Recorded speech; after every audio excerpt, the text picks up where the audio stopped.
ത്രിയേക ദൈവത്തിൻ്റെ വന്യ തിരുനാമം മഹത്വപ്പെടുമാറാകട്ടെ. മലങ്കര സഭയിൽ സുധീരമായ നേതൃത്വം നൽകി മലങ്കര സഭയെ ആശ്ലേഷിച്ച് അനുഗ്രഹിച്ച പരിശുദ്ധ ഔഗേൻ ബാവ തിരുമേനിയുടെ ചരമ സുവർണ ജൂബിലിയാണ്. പരിശുദ്ധ ബാവ തിരുമേനിസ് കൊണ്ട് സഭയ്ക്ക് നൽകിയ നേതൃത്വത്തെയും സേവനത്തെയും മലങ്കര സഭാ മക്കൾ നന്ദിയോടെ സ്മരിക്കുകയാണ്. 91 വർഷക്കാലം ഭൂമുഖത്ത് ജീവിക്കുകയും അധ്വാനിക്കുകയും പ്രയത്നിക്കുകയും ചെയ്തു. അദ്ദേഹത്തിൻ്റെ ജീവിതത്തെ സമഗ്രമായി നമ്മൾ പരിശോധിക്കുമ്പോൾ ദൈവഭക്തനായ, ധ്യാനഗുരുവായ, വേദശാസ്ത്ര പണ്ഡിതനായ, സുറിയാനി വിഷയത്തിൽ അഗാധമായ പാണ്ഡിത്യം നേടിയ മഹത് വ്യക്തിത്വമായിരുന്നു പരിശുദ്ധ ഔഗേൻ കാതോലിക്ക ബാവ തിരുമേനി. ഈ ധന്യമായ നിമിഷത്തിൽ അദ്ദേഹത്തെ സ്മരിക്കുമ്പോൾ അദ്ദേഹം പ്രാർത്ഥനയുടെയും ധ്യാനത്തിൻ്റെയും ഉപവാസത്തിൻ്റെയും മനനത്തിൻ്റെയും മൗനത്തിൻ്റെയും പടികൾ ചവിട്ടിക്കയറി പൗരസ്ത്യ ഓർത്തഡോക്സ് ആധ്യാത്മികതയെ പ്രണയിച്ചു. വേദപഠനത്തെ ഏറ്റവും ഹൃദ്യമായി അവതരിപ്പിച്ചു. പ്രത്യേകിച്ച് അദ്ദേഹത്തിൻ്റെ ജീവിതത്തെ നമ്മൾ സ്മരിക്കുമ്പോൾ നമ്മുടെ മുന്നിലെത്തുന്നത് അദ്ദേഹം കാതോലിക്കേറ്റിൻ്റെ കാവൽ ഭടനായിരുന്നു. 1964 ജൂലൈ 3 മലങ്കര സഭയുടെ മലങ്കര മെത്രാപ്പോലിത്ത സ്ഥാനം ഏറ്റെടുക്കുകയായിരുന്നു. കാതോലിക്ക സ്ഥാനം ഏൽക്കുന്നത് 1964 മെയ് 22 അങ്ങനെ മലങ്കര സഭയുടെ 4ാം കാതോലിക്ക ആയി അറിയപ്പെടുന്ന പരിശുദ്ധ ഔഗേൻ ബാവ തിരുമേനി വലിയ സുറിയാനി പണ്ഡിതനും വേദശാസ്ത്ര നൈപുണ്യം നേടിയ മഹത് വ്യക്തിത്വവുമായിരുന്നു. അദ്ദേഹത്തിൻ്റെ ജീവിതത്തിലേക്ക് തിരിഞ്ഞ് നോക്കുന്ന അവസരത്തിൽ ഏകദേശം അരനൂറ്റാണ്ടോളം മെത്രാപ്പോലിത്ത എന്ന നിലയിൽ സഭയെ ശുശ്രൂഷിച്ചു. പരിശുദ്ധ സഭയുടെ പ്രധാന മേലധ്യക്ഷൻ എന്ന നിലയിലും അദ്ദേഹത്തിൻ്റെ സേവനം നമുക്ക് ലഭ്യമായി. 37ാമത്തെ വയസ്സിലാണ് മെത്രാപ്പോലിത്ത സ്ഥാനം അദ്ദേഹം ഏൽക്കുന്നത്. മെത്രാപ്പോലിത്ത ആയി പരിശുദ്ധ കാതോലിക്ക ബാവ എന്ന നിലയിൽ, മലങ്കര മെത്രാപ്പോലിത്ത എന്ന നിലയിൽ മലങ്കര സഭയെ അദ്ദേഹം ശുശ്രൂഷിക്കുകയുണ്ടായി. എൻ്റെ മുന്നിൽ എത്തുന്നത് വളരെ മനോഹരമായ 2 കാര്യങ്ങൾ മാത്രമാണ്. ഒന്ന്, അദ്ദേഹം സുറിയാനി ഭാഷ പണ്ഡിതനായിരുന്നു. ഞാൻ വായിച്ചു കേട്ടതും മനസ്സിലാക്കിയതും അങ്ങനെയാണ്. സുറിയാനി ഭാഷ അനർഗളമായി, സുന്ദരമായി, അനായാസം എഴുതുവാനും ഭാഷാന്തരപ്പെടുത്തുവാനും സ്വതസിദ്ധമായി പുതിയ രചനകൾ നടത്തുവാനും സർഗവൈഭവം നേടിയ വലിയ ഗുരുവര്യനായിരുന്നു പരിശുദ്ധ ഔഗേൻ ബാവ തിരുമേനി. ഗമാലിയലിൻ്റെ പാദപീഠത്തിൽ ഇരുന്ന് പഠിച്ച പരിശുദ്ധ പൗലോസ് ശ്ലീഹായെക്കുറിച്ച് നമുക്കറിയാം. ഔഗേൻ ബാവ തിരുമേനിസിൻ്റെ കാലഘട്ടത്തിൽ ജീവിച്ച പല പ്രമുഖരും ഇത് ചേർത്ത് പറയാറുണ്ട്. ഗമാലിയലിൻ്റെ പാദപീഠത്തിൽ ഇരുന്ന് പഠിച്ചതുപോലെ മലങ്കര സഭയിലെ വലിയ ഗമാലിയലായ ഔഗേൻ ബാവ തിരുമേനിയുടെ പാദപീഠത്തിലിരുന്ന് സുറിയാനി പഠിച്ച വലിയ ശിഷ്യഗണങ്ങളെക്കുറിച്ച് ചരിത്രത്തിൽ നാം വായിക്കുന്നുണ്ട്. പ്രത്യേകിച്ച് സുറിയാനി രചനകളോടും തർജിമകളോടും പുസ്തകങ്ങളോടും അദ്ദേഹത്തിന് അദമ്യമായ സ്നേഹമുണ്ടായിരുന്നു. കാരണം ജെറുസലേമിൽ പോയി ദീർഘകാലം താമസിച്ച് വളരെ പ്രഗത്ഭരായ സുറിയാനി പണ്ഡിതന്മാരോട് സംസാരിച്ച് സംവേദിച്ച് ആശയവിനിമയം നടത്തി സ്വതസിദ്ധമായി സുറിയാനി ഭാഷ ഹൃദിസ്ഥമാക്കുവാൻ ഈ പുണ്യ പുരുഷന് കഴിഞ്ഞു എന്നതാണ് നമ്മൾ മനസ്സിലാക്കേണ്ടത്. സുറിയാനിയിലുള്ള ഗ്രന്ഥങ്ങൾ വായിക്കുക, പഠിക്കുക, പകർത്തി എഴുതുക, ഭാഷാന്തരപ്പെടുത്തുക, അത് അച്ചടിച്ച് പ്രസിദ്ധീകരിക്കുക, ഈ ദൗത്യമായിരുന്നു പരിശുദ്ധ ഔഗേൻ ബാവ തിരുമേനി പുതുതലമുറക്ക് പങ്കിട്ടത്.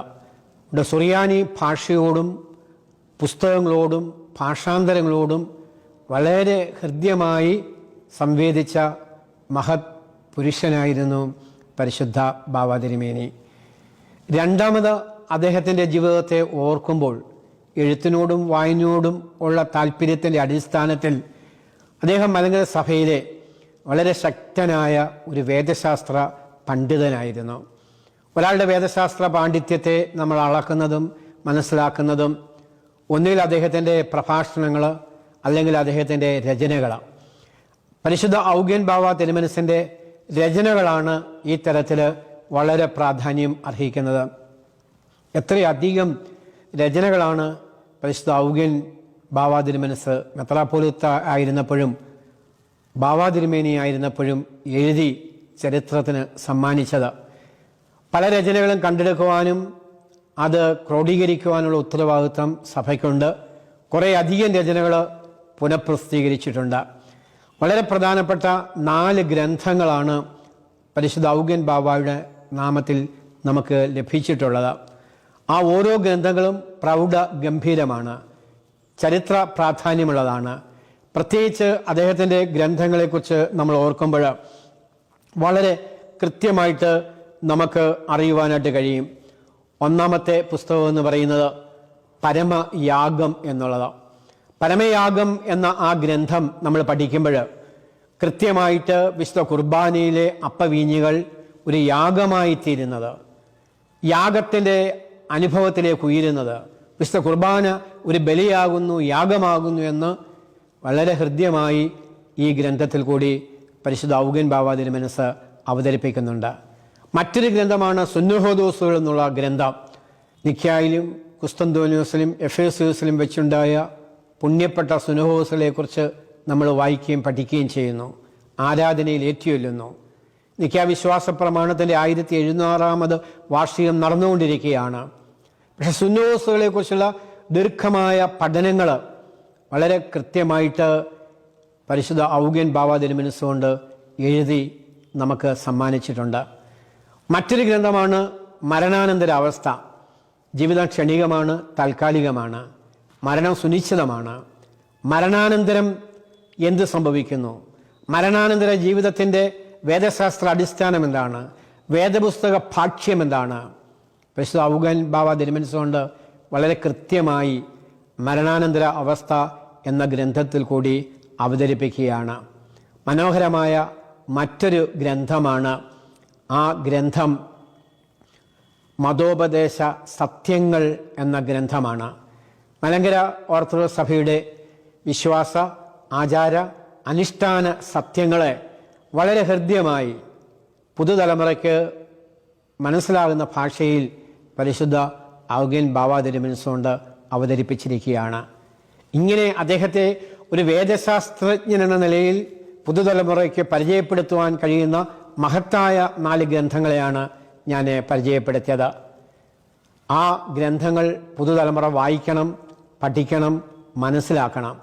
ഈ ഗ്രന്ഥങ്ങൾ വഴി പരിശുദ്ധ ബാവ തിരുമനസ് നമുക്ക് പങ്കിടുന്നത് മലങ്കര സഭയുടെ സ്വത്വത്തെക്കുറിച്ചും ദേശീയതയെക്കുറിച്ചും സ്വാതന്ത്ര്യത്തെക്കുറിച്ചും വേദശാസ്ത്ര അടിത്തറകളെക്കുറിച്ചും വേദപുസ്തക ഭാഷ്യങ്ങളെക്കുറിച്ചുമുള്ള വളരെ വിശാലമായ കാഴ്ചപ്പാടുകളാണ്. സുറിയാനി ഭാഷയിൽ അദ്ദേഹം ആർജിച്ച വലിയ പാഠവും ചൈതന്യവും നൈപുണ്യവും ഇങ്ങനെയുള്ള മഹത്തായ ഗ്രന്ഥങ്ങൾ എഴുതുവാൻ അദ്ദേഹത്തെ പ്രേരിപ്പിക്കുകയുണ്ടായി. ഭാഷാന്തരങ്ങളോട് അദ്ദേഹത്തിന് വളരെ താല്പര്യമാണ്. എത്രയധികം ആരാധനാ ഗ്രന്ഥങ്ങളാണ് മലയാളത്തിലേക്ക് അദ്ദേഹം ഭാഷാന്തരപ്പെടുത്തിയിട്ടുള്ളത്. വിശുദ്ധ കുർബാനയിൽ നമ്മൾ ചൊല്ലുന്ന ഹൂത്തോമോ പാട്ടുകൾ, പ്രാർത്ഥനകൾ, അത് വളരെ ഹൃദ്യമായി മലയാളത്തിലേക്ക് ഭാഷാന്തരപ്പെടുത്തി. ഭാഷയ്ക്ക് സൗകുമാര്യം പകരുന്നത് സഭാകവി CP ചാണ്ടി സാർ അവരുകളാണ്. അങ്ങനെ വളരെ കൃത്യമായി മലങ്കര ഓർത്തഡോക്സ് സുറിയാനി സഭയുടെ ആരാധനാക്രമങ്ങൾക്ക് പുതിയൊരു മാനം പകർന്നു, പുതിയ ദർശനം പകർന്നു, ആരാധനയ്ക്ക് ചൈതന്യം പകർന്നു. ആരാധനയെ സ്വർഗീയമാക്കുവാനായിട്ട് അദ്ദേഹത്തിൻ്റെ നിരന്തരമായ ഇടപെടലുകൾ ഉണ്ടായി. അദ്ദേഹത്തിൻ്റെ ജീവിതത്തിൻ്റെ സമഗ്ര നിമിഷവും പ്രാർത്ഥനയ്ക്കും ഉപവാസത്തിനും ധ്യാനത്തിനും പഠനത്തിനും അദ്ദേഹം വേർതിരിച്ചു. ഗ്രന്ഥങ്ങളോടും എഴുത്തുകളോടും ഭാഷാന്തരങ്ങളോടും അച്ചടിയോടും വളരെ ഹൃദ്യത പുലർത്തിയ പരിശുദ്ധ ഔഗേൻ കാതോലിക്ക ബാവ തിരുമനസിൻ്റെ പ്രാർത്ഥനയും ത്യാഗവും വളരെ ഹൃദ്യമാണ്. അദ്ദേഹത്തിൻ്റെ ചരമ സുവർണ ജൂബിലിയുടെ ഈ പവിത്രമായ നിമിഷങ്ങളിൽ പരിശുദ്ധ ബാവ തിരുമനസ് പകർന്ന ധ്യാനത്തിൻ്റെയും പ്രാർത്ഥനയുടെയും മനനത്തിൻ്റെയും വേദശാസ്ത്ര അഭ്യസനത്തിൻ്റെയും പുതിയ തലങ്ങളിലേക്ക് നമുക്ക് ഉയരുവാൻ കഴിയണം. ഈ പുണ്യപിതാവിൻ്റെ പ്രാർത്ഥന നമുക്കെല്ലാവർക്കും കോട്ടയായിരിക്കട്ടെ എന്ന് പ്രാർത്ഥിക്കുന്നു. ദൈവം തമ്പുരാൻ നമ്മളെല്ലാവരെയും വാഴ്ത്തി അനുഗ്രഹിക്കട്ടെ.